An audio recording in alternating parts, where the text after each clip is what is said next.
Okay, we're all set. Okay, thank you, Brian, much appreciated. It's currently 6 o'clock. I guess we can get this meeting underway. Brian, we'll start with public comment. So we do have Dr. Johnson that is looking to speak. Well, we did have her. I'm not sure where she went. She should be back in now. She Be should back be able to in. unmute. Okay, Dr. Johnson, you should be able to unmute now.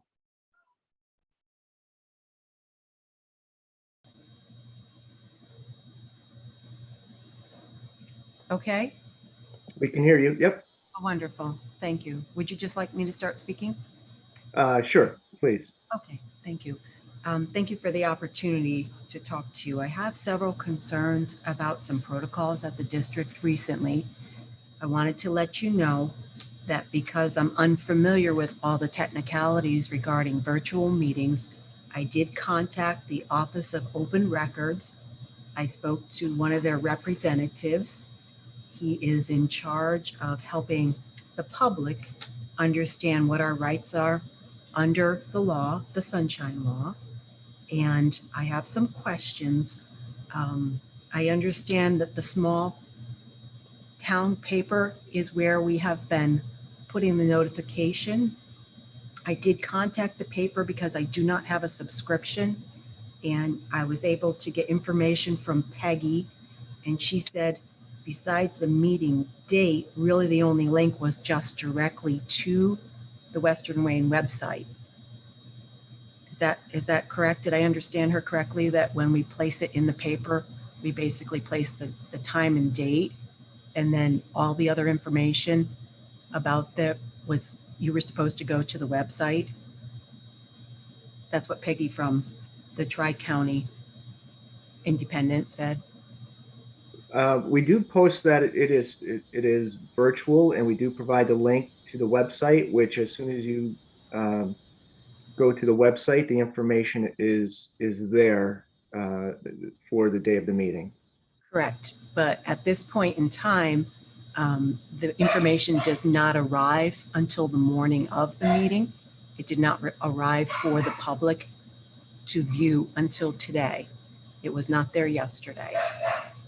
So you can't actually access any of the information or the ability to start the process of getting the link that I'm using until the day of the meeting.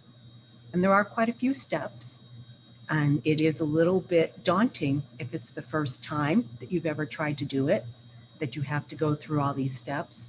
And I'm very concerned about people in the community that don't have access to a computer and maybe don't want to have the subscription because it is becoming a little bit costly. And sometimes the older neighbors that I talk to, it's over $100 now for an annual subscription for that paper. And they find that price a little bit concerning, especially with, the recent changes in finances with gas prices and such and fuel oil going up. So they're going to be canceling their subscriptions.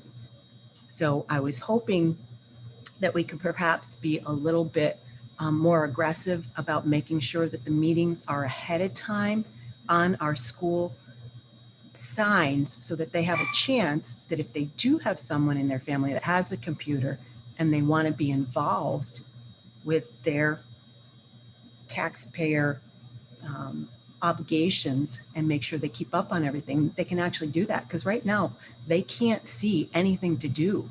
They can't get a computer. They don't have the paper. They are completely cut off from the public. And I'm worried that we're actually not following along with what is required from the Sunshine Laws. And George, who is at the records today, said that unfortunately, this could be considered a violation, in their opinion, by the state, by the Office of Open Records, to not have a public meeting. They consider this inappropriate because there is no mandate.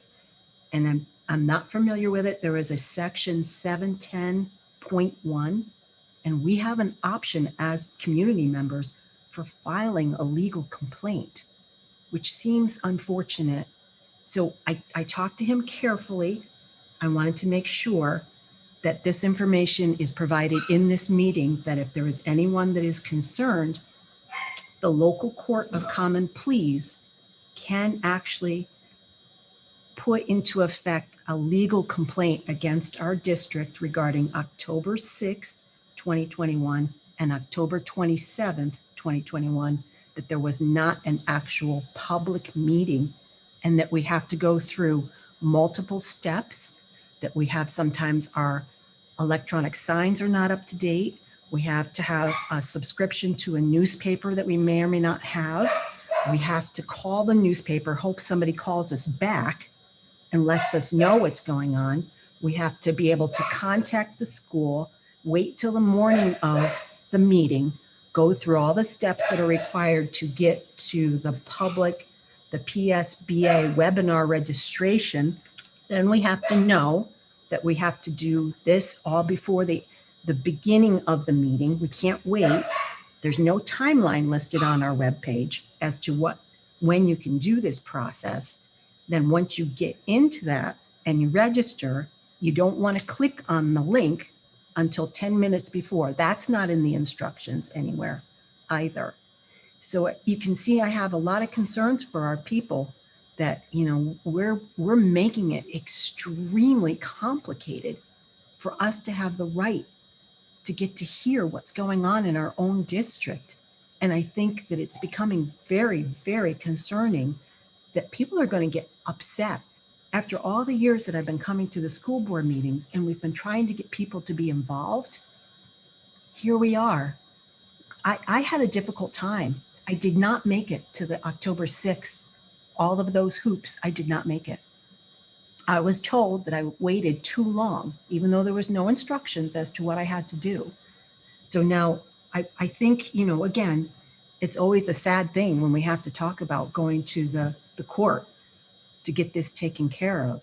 I really want to put this information out for the public, okay, and see if we can't figure out as a community working together how we can get back in session so that we can see each other and do this in public. And we don't restrict it for the older people that don't have a computer or somebody who doesn't like computers. And we don't end up with people feeling like somebody's trying to hide important information about what's going on as a taxpayer, as a resident, as a parent. So I hope it's with an understanding that we're trying to look forward in a positive way and get a conversation started and not have another virtual meeting, have an in-public meeting, a traditional meeting as the Office of Open Records wants us to have it. Thank you, Dr. Johnson. What I can say to that is, we are required to publish it in, local newspaper or publication. Yes. That is our local publication, and we've done Right. that for years. I would imagine far beyond my years within the district. The fact that subscriptions are costly is kind of out of our hands, but that, we're fulfilling our obligation on that end. Well, We also Go ahead. we put the information as to when the meeting will be on our website. It's on our list of events as well as on our calendar. You could access it either way via that. We did get verification from the Department of Education that these were acceptable, and that districts across the state have utilized this format, hopefully for a very temporary period of time. I would agree that in-person meetings are most beneficial. And I understand people may not have internet or computers. There's the ability to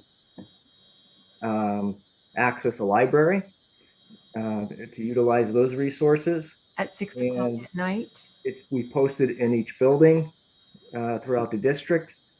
Dr. Barrett, are they able to go to the library at 6 o'clock at night to sign in through a link and look through a link and have it arranged ahead of time? They have to go to the library, make arrangements, make sure that they can go ahead, get a link, click on a link, go Okay. through all the and then go back at 6 o'clock at night.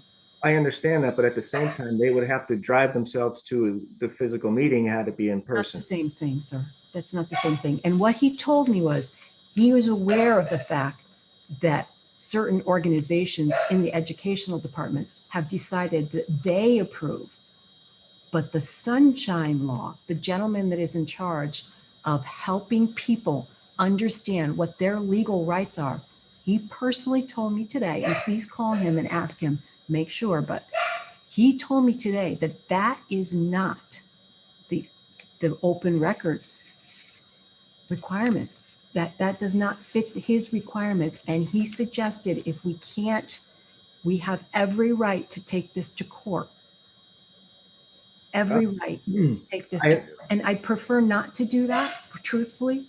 I don't like that idea at all, but I don't think anybody does. I'm sure not. I'm sure we not. are, you know, again, we're trying to work through these difficult situations as we move forward, and we're trying to be as transparent as we possibly can. At the same time, So what I'm telling you, I guess, is that I will be didn't interrupt you, considering this. Dr. Johnson. Can I finish my thought, please? I'm sorry. Yeah, there's a little tiny bit of a barking dog in the background. My apologies. I did not mean to speak over you.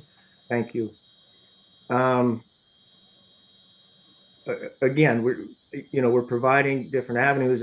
If anything, we're reaching out to more people by providing a virtual format for all of those that aren't able to be physically at a meeting, and they're able to view it either live or with the recorded session. So they have an opportunity to then go back and then view it. Okay. So we will work to be as public friendly and transparent as possible, for sure. And I'd be willing to talk to you, after the meeting in the next several weeks, if you have any other ideas that come to mind that we could work together to alleviate some of your concerns. I truly appreciate that. I know you're quite busy. So at this point in time, I do have to say that I don't feel that this is in the spirit or in the legal matter okay. This is not okay. And according to what I was told today, I am now notifying the district that I consider this a breach of the Sunshine Law. Okay. And I think that's according to that section that I was told about, the 710.1 section. And I am totally not trying to do anything disrespectful or prerogative, stepping on your prerogative to have your own opinion, but I think that this is wrong. I don't like how much information is being withheld to the last minute. I literally used in between patients to get this done. People don't have that ability to do this. I have an extremely civic-minded employer who allowed me to do this. This is not reasonable. And that is my opinion, my personal opinion. So thank you for your time. I appreciate it. But I will be pursuing the next steps. And then I hope we can, in the meantime, come to a better solution. I would appreciate an opportunity to have a discussion after this meeting with you. Certainly. Yes, sir. I would be willing to do that. Very good. So if you want to reach out in the next few days, please do so. We can have that conversation. Okay. Yes, definitely. I'm always willing to talk to you. Great. Thank you very much.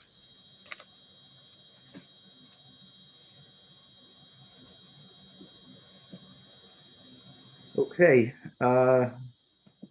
Ms. Emmett, I believe that's all we have from the public tonight, correct? Yes, that's everything for right now. Thank you.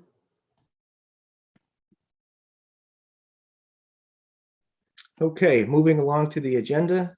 And just to reiterate, Dr. Johnson, I'm not sure if she's still on or not, but this is not a voting meeting. This is a work session.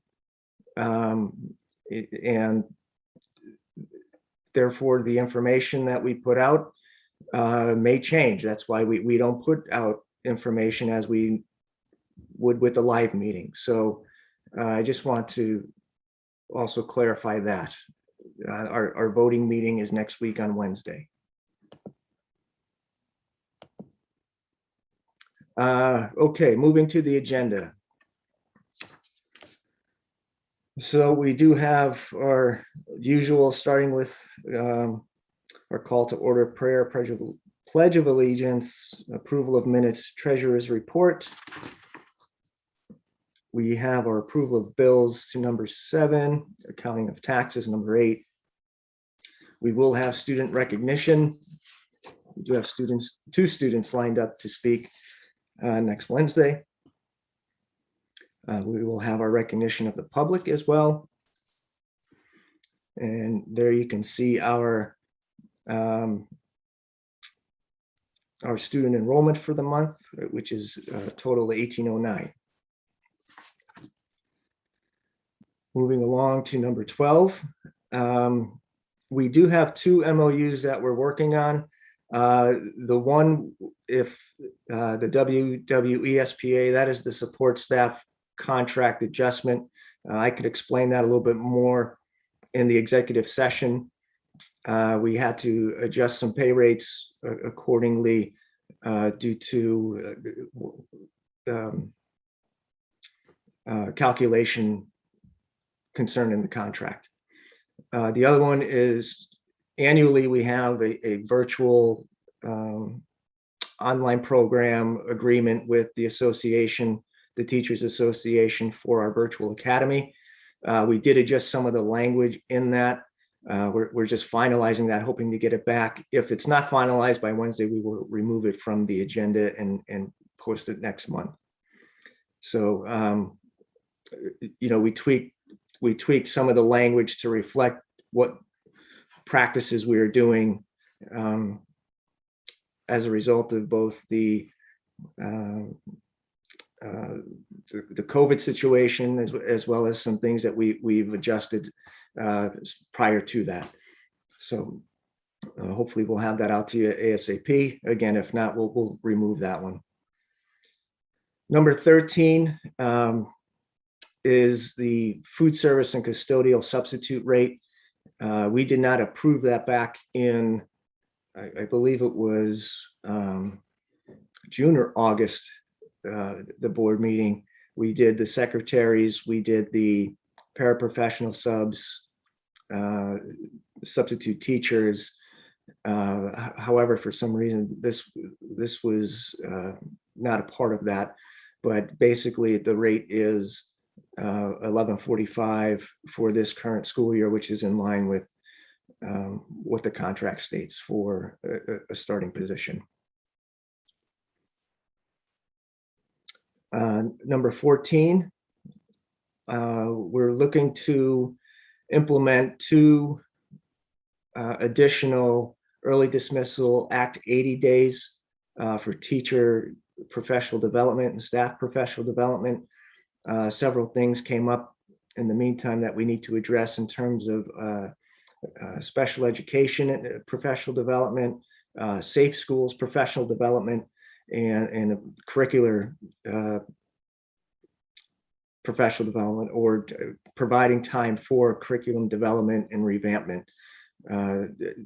Dr. LaRose has been leading a curriculum audit to review the current curriculum as it stands and make sure that we're completely aligned with our standards, making sure that our lessons and assessments are in line with those as well. Matt, I just have a question on that.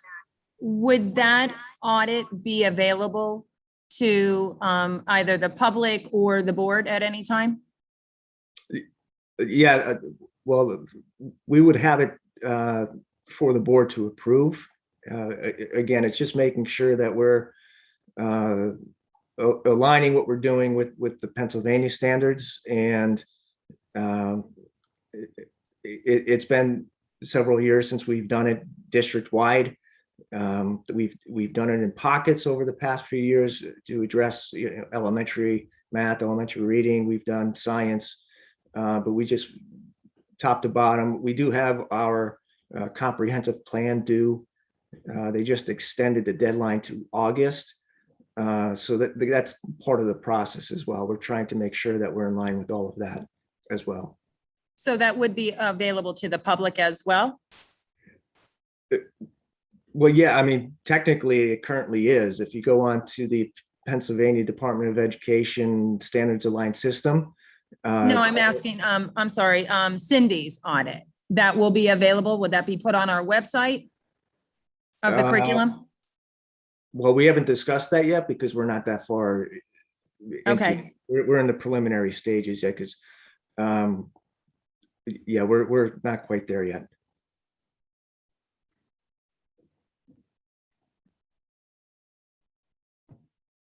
Bernice, at this point, we're just collecting the data. We're starting to establish our baseline.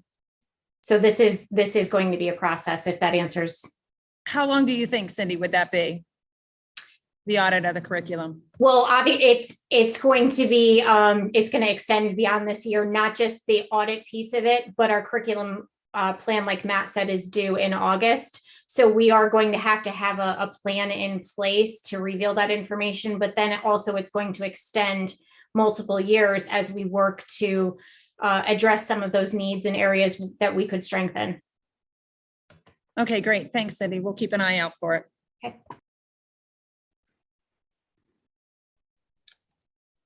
Okay, so those two dates listed, December 8th and January 14th. Again, just looking to provide just a little bit more time so we can get down the necessary trainings that we need to. I've been attending some Wayne County emergency management meetings. We've met administratively with our safety committee. We're looking at all hazards trainings, PEMA, through PEMA, and there are several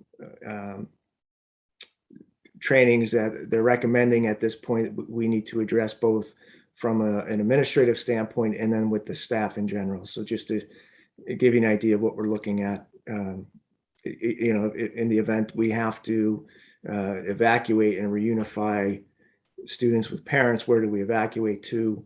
Where's the command post? Who's in charge of communication, et cetera? So those type of things that we're really honing in now. We currently have a plan, but we've been updating and revising. Wayne County just recently revised and approved their plan. So we have to take that and kind of base ours somewhat off of theirs, but make it specific to our district.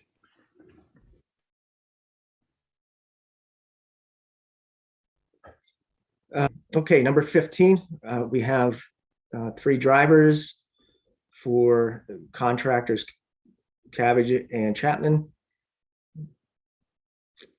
Number 16 is a contract extension from NEIU to Honesdale, and that is for a van run. Number 17 is a waiver of expulsion due to an incident at the high school that I can elaborate a little bit more on in executive. Scrolling down, we have number 18. This is an agreement that we had last year. We're looking to move forward with again this year for ProCare therapy for services with students with that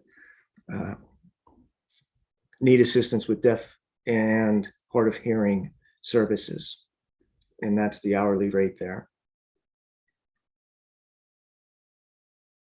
19, personnel. Letter A, superintendent motion.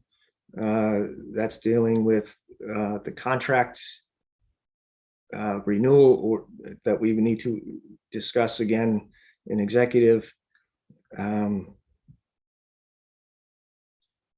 And that, so next, so my contract ends on February 1st. We're looking, we need to put a motion on to determine whether or not to move forward with another one. Letter B is the district substitute list, which currently we have one addition as a guest teacher. Hopefully we may get a few more. We'll keep you posted if we do by Wednesday next week or Tuesday, because we'll have to have that agenda posted 24 hours in advance.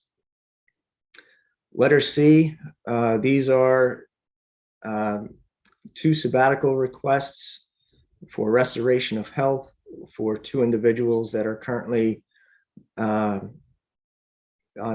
utilizing FMLA, and they would extend for the remainder of the school year, which was anticipated.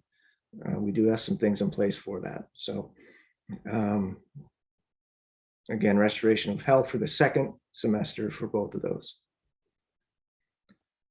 Letter D, we have a resignation from a custodial position. We did receive word today that we also have a resignation for a food service position that we will need to add to the agenda so we could post and begin the interview process for those positions. Letter E is an appointment for basketball, junior high boys. Letter F is an advisor for the musical. And letter G is a mentor for one of our teachers who's doing the induction program and our district mentor program as well. So 20, we have informational items, American Education Week, parent conferences, Tuesday, November 23rd. We have several dates listed, physicals, tutoring, RDW, picture makeup day, assemblies, early dismissals coming up for the breaks, as well as parent conferences. Matt, I just had a question about the parent-teacher virtual conferences. Why are they virtual? We decided to do a virtual again to make it a little bit, we found last year they were actually very productive doing them virtually. More parents actually participated because they didn't have to travel. Obviously, there's the concern about safety with bringing people in and out of the buildings at nighttime from a COVID standpoint. So we decided to err on the side of caution again, make it one more virtual event to provide, and again, to provide another avenue for parents to communicate with our teachers.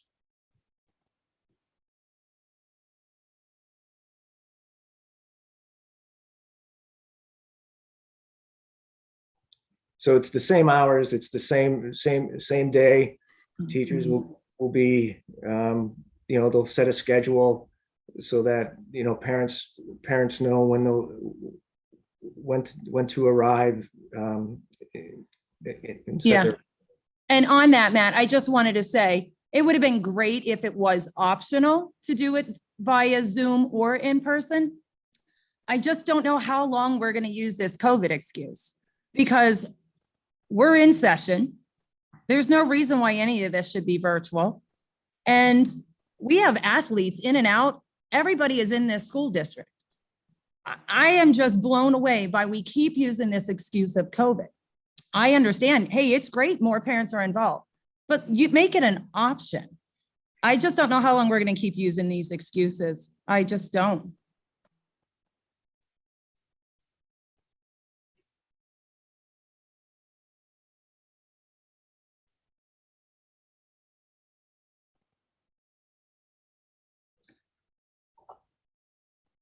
Does anybody have any other questions or comments regarding the agenda at this point? I have just one question about I know we asked last work session about van drivers. I didn't know if anyone got any information from the state on that. We contacted both King Spry as well as our own personal, or the district insurance company, which was recommended by King Spry, but it is not recommended due to various factors, liability, et cetera. The insurance company stated that, even though the drivers may have coverage, our own coverage would not necessarily cover us in the event that something happened to that student or other students on the vehicle, depending on the situation. So it's not, we didn't get a firm, no, you can't do it, but it is highly advisable not to do it.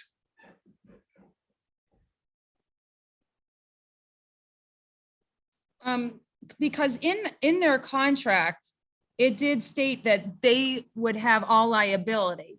And also, second, did we do this at one time prior? Never to my knowledge. If it was well before my time in the district. Okay. Thank you.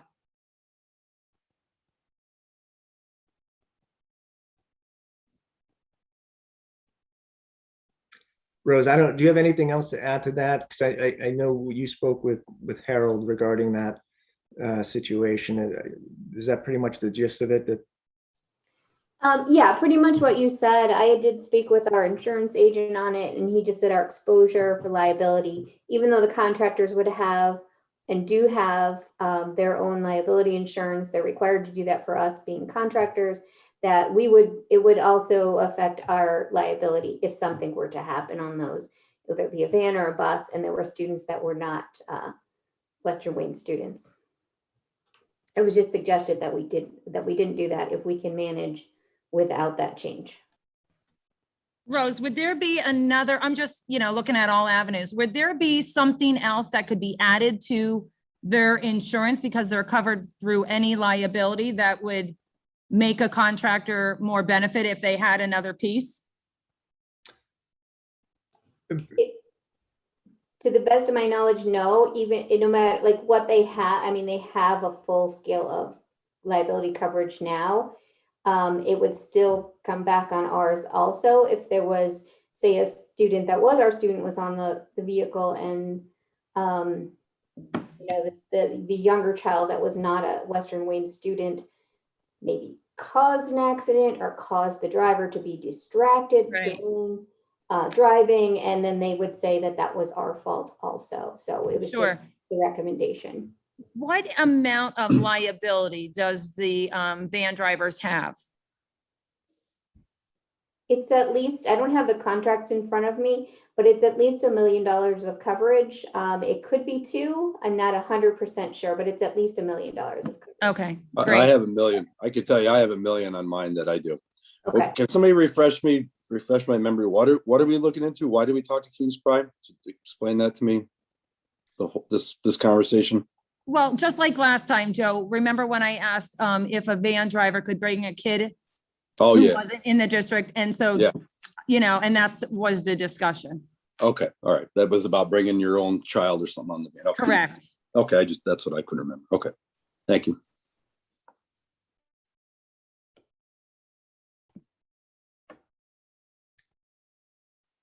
Okay, anyone else for the public portion of the meeting? Okay, well, thank you, everyone. We will break to executive session. I do have several items to go over